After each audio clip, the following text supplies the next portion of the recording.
À l'occasion de la sortie du second tome de son livre Femme puissante, Léa Salamé était invitée sur le plateau du quotidien de Yann Barthès.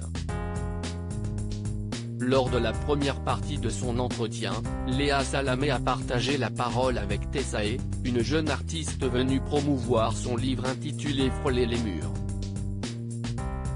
Dans cet ouvrage, la jeune femme témoigne du harcèlement scolaire dont elle a été victime lorsqu'elle était plus jeune. La journaliste avait déjà eu l'occasion de l'interviewer ce lundi 15 novembre sur France Inter, et affirme que le témoignage de la chanteuse avait suscité l'émotion de beaucoup d'auditeurs fidèles. « Je regarde les mails d'auditeurs parce que s'y est vraiment des gens fidèles, et on a reçu un tsunami de messages de gens après l'interview de Tessae », s'est-elle réjouie. Léa Salamé a admis avoir elle-même été touchée par le livre de Tessae. « L'adolescence si est le moment où on se sent mal, on se sent pas à sa place, on se sent moche », a-t-elle déclaré, en déplorant la violence des réseaux sociaux qui rend le harcèlement viral et difficile à masquer.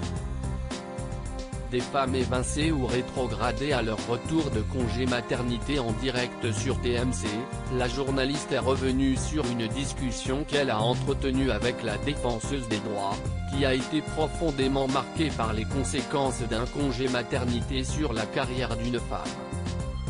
Le nombre de femmes qui reviennent après un congé maternité,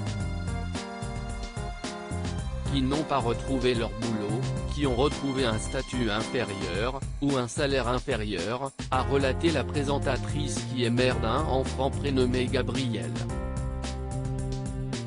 La célèbre journaliste a continué son propos en révélant ainsi avoir été témoin d'incidents similaires dans les chaînes d'infos où elle a travaillé. « Je voyais certaines de mes copines, qui partaient de tranches hyper visibles et qui ensuite étaient mises l'après-midi ou le week-end.